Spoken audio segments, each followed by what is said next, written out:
नमस्कार। यह प्रस्तुति हिंदी में है। इसी प्रस्तुति को अंग्रेजी में सुनने के लिए कृपया विवरण में लिंक पर क्लिक करें। इस प्रस्तुति में हम वैदिक सरस्वती नदी के बारे में जानकारी और तथ्य पर चर्चा करने जा रहे हैं। तो चलिए शुरू करते हैं। आइए सरस्वती नदी के बारे में कुछ प्रारंभिक सूचना और तथ्यों के साथ शुरुआत करते हैं। सरस्वती नदी वैदिक सभ्यता की सबसे महत्वपूर्ण नदी थी। ऋग्वेद में सरस्वती नदी की बहुत प्रशंसा और वंदना की गई है। इस नदी को वैदिक लोगों द्वारा जीवन और ज्ञान का स्रोत माना जाता था। वेदों की रचना ब्रह्मवर्त यानी ब्रह्मा की भूमि में हुई थी, जो सरस्वती और दृशद्वती नदियों के बीच स्थित था। दृशवती नदी सरस्वती की प्रमुख सहायक नदियों में से एक थी। आज यह क्षेत्र आधुनिक हरियाणा और राजस्थान के कुछ हिस्सों के बीच स्थित है। इसलिए यही कारण है कि आज भी सरस्वती नदी को ज्ञान की देवी के रूप में पूजा जाता है।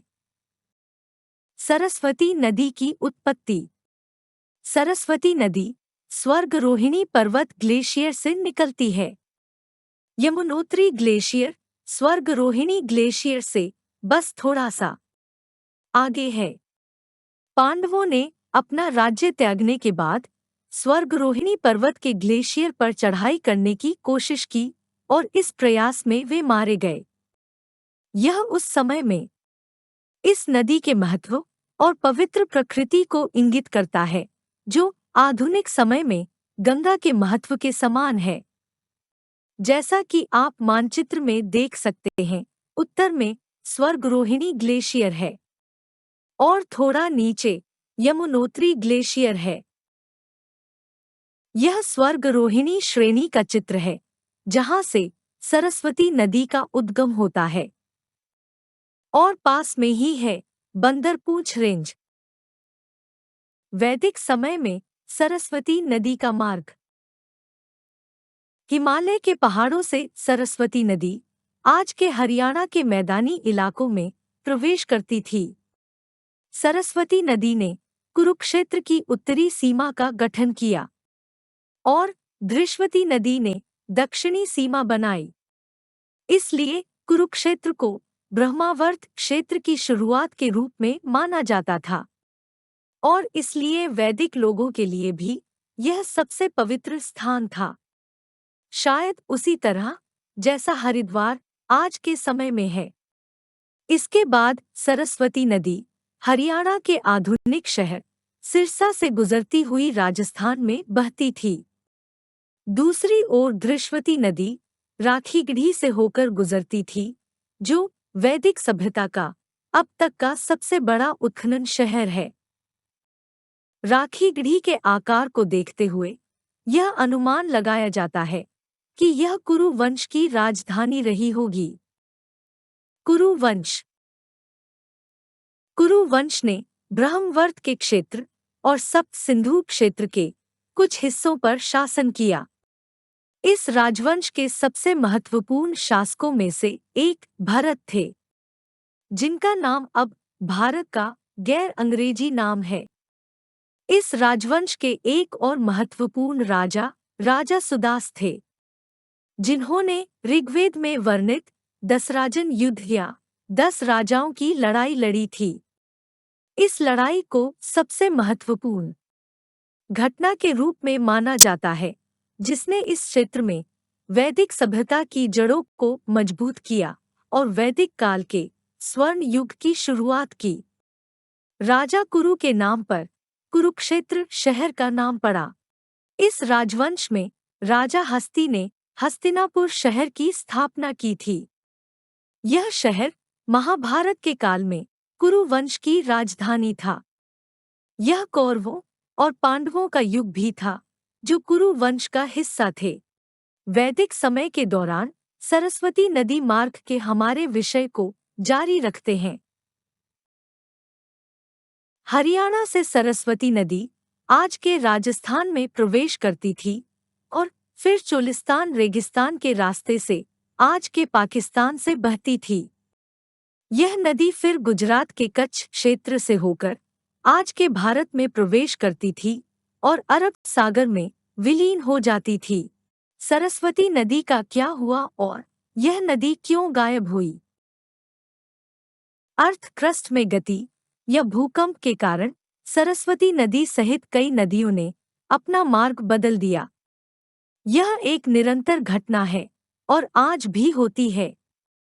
दिल्ली हरिद्वार रिज में वृद्धि से पश्चिम जाने वाली नदियों को पश्चिम की ओर और पूर्व की ओर जाने वाली नदियों को पूर्व की ओर अधिक स्थानांतरित कर दिया। इसलिए सतलुज, जो कभी सरस्वती नदी की सबसे महत्वपूर्ण सहायक नदियों में से एक थी, ने अपना रास्ता बदल दिया और सिंधु नदी से मिलना शुरू कर दिया। दृश्वती नदी भी सूख गई। इसलिए सरस्वती नदी लगभग 3000 ईसा पूर्व या उससे थोड़ा पहले सूखने लगी। आखिरकार सरस्वती नदी एक समुद्र तक न जाने वाली नदी बन गई। बलराम द्वारा सरस्वती नदी का रास्ता महाभारत युद्ध के दौरान अपनी धार्मिक यात्रा में दर्ज किया गया था, जहां उन्होंने बताया कि कैसे सरस्वती नदी चोलिस्तान रेगिस्तान के पास कहीं गायब हो गई थी। बाद में सरस्वती नदी की मुख्य धारा ने भी अपना रास्ता बदल लिया और 2000 से 1500 ईसा पूर्व के आसपास सरस्वती नदी अपने पुराने रास्ते से पूरी तरह से गायब हो गई। वैदिक सभ्यता का क्या हुआ जब सरस्वती नदी सूखने लगी? सबसे बड़े वैदिक शहर, जिनमें राखीगढ़ी का सबसे बड़ा शहर भी शामिल है, जो हड़प्पा और मोहनजोदाड़ो से भी बड़ा है, ब्रह्मवर्त क्षेत्र में पाया गया है, जो सरस्वती और धृश्वती नदियों के बीच स्थित है। नदियों के सूखने से उस समय के सबसे घनी आबादी वाले क्षेत्रों से अन्य स्थानों पर बड़े पैमाने पर पलायन हुआ होगा। इससे सामाजिक आर्थिक तनाव पैदा हुआ होगा, जैसे सामूहिक आव्रजन या पलायन के कारण आज भी हो सकता है। इसने महाभारत को, जो कि केवल एक पारिवारिक झगड़ा था, एक प्राचीन विश्व युद्ध के पैमाने की लड़ाई में बदल दिया। तो कुरुक्षेत्र, जो वैदिक लोगों द्वारा सबसे पवित्र स्थान के रूप में माना जाता था, शायद इसलिए इस धर्म युद्ध को लड़ने के लिए चुना गया था। जैसा कि हमने पहले चर्चा की थी, दसराजना युद्ध ने वैदिक सभ्यता के स्वर्ण युग की शुरुआत की थी। इसी प्रकार महाभारत युद्ध को वैदिक सभ्यता के अंत की शुरुआत माना जाता है। तो एक महायुद्ध एक नए युग की शुरुआत को चिह्नित करता है और दूसरा महायुद्ध उस युग के अंत को। सरस्वती नदी के सूखने के कारण ब्रह्मावर्त का परित्याग भारत में ब्रह्मा की पूजा की कमी का कारण बना, क्योंकि ब्रह्मा के घर का परित्याग एक बुरा शगुन माना गया और बाद में ब्रह्मा से जुड़ी कई कहानियां इस घटना को समझाने के लिए जुड़ गई। गंगा के मैदानी इलाकों के महत्व में वृद्धि के कारण मगध साम्राज्य का विकास हुआ और वह अधिक प्रमुख हो गया। यह इस तथ्य के कारण भी था कि गंगा नदी अपने आप आकार में बढ़ गई थी। इस बात को अगली स्लाइड्स में विस्तार से बताया गया है और इस क्षेत्र में पाए जाने वाले खनिज, जो अब अधिक आसानी से उपयोग किए जा सकते थे। आज भी भारत का 40% खनिज झारखंड से निकाला जाता है, जो कि पूर्व मगध क्षेत्र है। क्या अब भी मूल सरस्वती नदी का कुछ अंश बचा है? हाँ, सरस्वती नदी की मूल धारा अभी भी बहती है और इसे टोंस नदी कहा जाता है। यह नदी स्वर्गरोहिणी से शुरू होती है और हर की दून घाटी बनाते हुए देहरादून से लगभग 50 किलोमीटर दूर दून घाटी में कलसी में यमुना नदी से मिलती है।